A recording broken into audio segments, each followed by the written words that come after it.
Happy Monday, YouTube. Happy Monday, everyone. And this week, I am joined once again by Cokey Pirate. Howdy ho. And Midnight Goddess.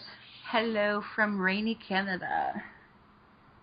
Aha, it was monsoon season here in the UK yesterday, and the roof was leaking. But today we had wonderful spring weather. Typical Britain, you can't acclimatise. The weather does not know what it's doing, and I'm being so stereotypically English. And, although you raised the topic of the weather. And, Schizophrenic Queen. I didn't do it. Well, I think the jury's still out on that one. You're not off the hook for that. Yeah. But, in any case, without further ado, today's topic is that Chase Bank, which I've never heard of before, but apparently it's a big bank in the US, is actively discriminating against porn stars, specifically. If you're an adult entertainer who's been banking with Chase, they will have contacted you to warn you that your account is going to be closed. And apparently, this kind of discrimination, which is what it is perfectly legal. Cokey, your thoughts? Now, granted, I part of me wants to say that I'd be a bit more forgiving of them if they didn't come off as so puritanical.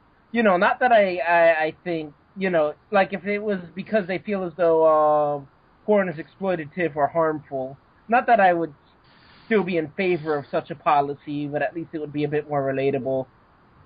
I'm trying to imagine what the shoe would be like on the other foot. It's like, we'd probably be cheering them on if they turned down, you know, like some sort of anti-gay, if they were turning down people who were involved in anti-gay charities or whatever. But at the same time, you know, it's just making life incredibly difficult for people who already have faced enough barriers, you know, trying to get by in life. It's not like our society is accepting and accommodating to people in this industry as it is. But I don't know. Like, part of me, I understand why it might not be illegal if you're ideologically opposed to a certain industry. You know, there are a lot of people I wouldn't want to do business with, certainly. But, you know, like, would I want to finance the Westboro Baptist Church traveling, for example? You know, they are a private company. I can understand why that's within their rights, but at the same time, it just seems like a really dick thing to do. Yeah.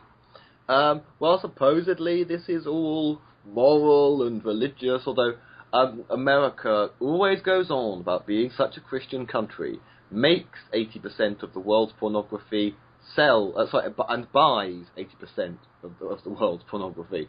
Somebody somewhere, and given the statistics, this means a hell of a lot of Christians wanking off to porn, and a hell of a lot of Christians involved in porn. These people are shooting themselves in the foot, because they're losing custom. They're losing, you know, banks benefit from having customers just like any business. And I'm actually wondering, though, because obviously some of these people must jack off to porn. And I'm imagining some poor guy working for Chase Bank, writing out all these letters, and they come across a porn star's name that they recognize, and they're a fan. And it would be like, see, I've got to write you this letter telling you we don't want your custom anymore. But at the same time, you were so good in Lesbian Sex Dungeon 4. So, Midnight Goddess, your thoughts? I really personally think that this is discrimination of the highest order. Like, in the article, one of the women said, you know, she didn't even put like the monies from the industry into that particular account. She wasn't doing business out of that account. This was her personal banking that she paid her mortgage from, that she paid her bills from, her groceries, and she had her actual business account with another corporate, like with another bank. And this kind of reminds me of something that happened about I would say a year and a half, 2 years ago, when Canada passed their newest anti-terrorism law, and the TD Bank instituted this policy where if you have any connections at all, like family connections or business connections to, I think it was Iran and Afghanistan, that Right. they cut their banking completely. The letters said May 29th, they were written on May 29th, and they were saying as of May 29th, any account you have with us is closed. So what happened is there were people who had their mortgages pulled, had their all of their banking credit, like their business credit cards, any monies that they were putting out checks for, anything. It just basically destroyed people's credit and all of that, and all because they just didn't like them. And I think, to me, that's kind of the same thing as what's going on with the people that are in the adult entertainment industry with Chase Bank. Chase is saying, I'm better than you. You're the lowest common denominator, and we don't want that in our bank. It's like, sweeping the cockroach under the table when, so that the dishes and everything else looks really pretty, but we don't want anybody to look underneath because it's dirty, and so you're that dirty thing, and we're brushing you away from us pure, clean, wholesome people. And I think it's really disgusting, and I think it's a discrimination, and I think it should be against the law. Would this be allowed in Canada? No, this would not happen in Canada. People in the adult entertainment industry have a lot more, much more protection than they do in the United States, even down to our escorting. We'll use that term. They're protected quite a bit in Canada. So this wouldn't be tolerated. This one would be seen as discrimination, and it wouldn't have been gotten through. It would have just been ravaged and destroyed, and it never would have seen the light of day.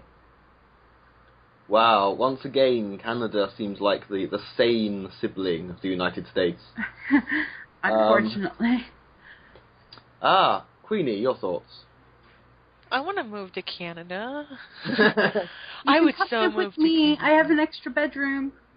I would so do that in a second if I figured I could get away with it. Let's all move to Canada. I'd probably be an illegal immigrant. I don't even have a passport. But we could buy a big house and all live in Canada. Yay! Yes, let's form the YouTube coalition of people who want to live in a nice place and put it in Canada. And be polyamorous porn stars in Canada. We could do that if we want. I'm just gonna be like, I don't know. I always figured if I went into porn, I'd be like an angry porn critic or something. It's like, oh, you're not even doing it right. Didn't you have a Dom persona on your YouTube channel for a while? Oh, Queen's Court? I should do more of that. That was just me, like, putting the smackdown on people for various reasons. I need to do that more often. People thought it was really sexy. And, I thought it was really fun. But then you get people who are fans of the people I was bashing, and they're like, oh, it's not even like a real court. It's a Queen's Court, which is different from a judicial court. Yeah, you should really realize that. It's like, it's different. The Queen's Court is not a judicial court. This is true. Rewinding a bit, in the article, it also mentions that they refused business with certain condom distribution stuff in the past, as well as one organization called Make Love Not Porn, which was attempting to produce porn and avoid some of the more problematic aspects of it. So, just to be clear, this is clearly a bit more of a puritanical basis for, We don't need our banks trying to be our dads. Like, geez, Chase, back the fuck up. You're not my dad, I do have Chase. a question directed at Midnight Goddess. I don't know anything about Canadian law, but does that mean that in Canada you wouldn't be allowed to refuse business to any organization, assuming they did do it because they thought the industry was exploitative, or if it were some other business that they saw as exploitative? They can't refuse to do business with a company or a corporation that they feel is going against, principles of decency or, human rights? A human rights violation would be something completely different.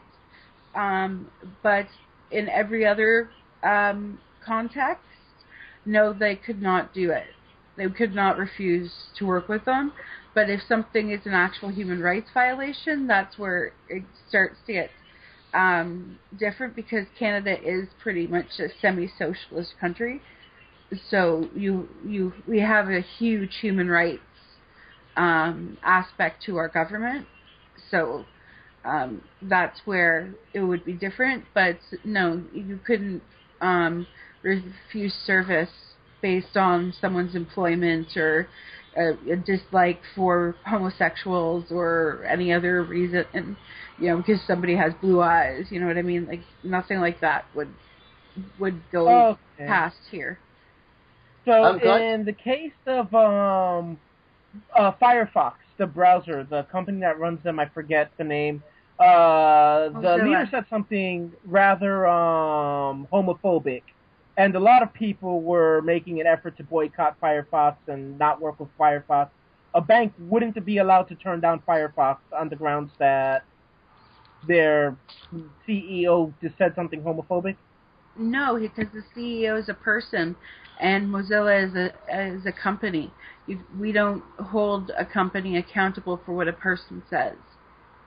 Ah. Okay. So Firefox would have to actively discriminate against... Can I say... if Firefox would have to... the company itself would have to do a human rights violation before it would even get to a court thing, because before the businesses can decide in Canada, it would have to go to court. Okay. Can I just raise the issue? If the argument is that the porn industry is exploitative, surely the porn stars, the adult entertainers themselves, are the supposed victims. So what would robbing them of the chance to bank with you achieve? A sense of moral superiority? Well, I mean, obviously a lot of times doing a policy to prevent an industry from prospering is also going to hurt some innocent people. I mean, assuming that this was the mentality, which I don't think it is. I think they're just being puritanical idiots. But I could see the reasoning that, you don't want the porn stars to suffer, but at the same time, you don't want the industry to survive, so you're cutting everyone off. Because the thing is, a porn star could conceivably, have their own website and upload their own stuff, and then eventually expand from there. But yeah, that's irrelevant anyway, because that's not why Chase is doing it. They're just being a bunch of puritanical idiots. Which seems to be far, far too common. Well, thank you very much for joining me, guys. So, it's a good night from Cokey. Han shot first. I saw it on the original Star Wars. Aha. And good night, Midnight. But I don't want to go to bed. And good night, Queenie. Stop trying to be my dad, Chase. You're not my dad. The results are not back yet. That's not been proven. But my dad is cool. And on that bombshell, it's good night from me.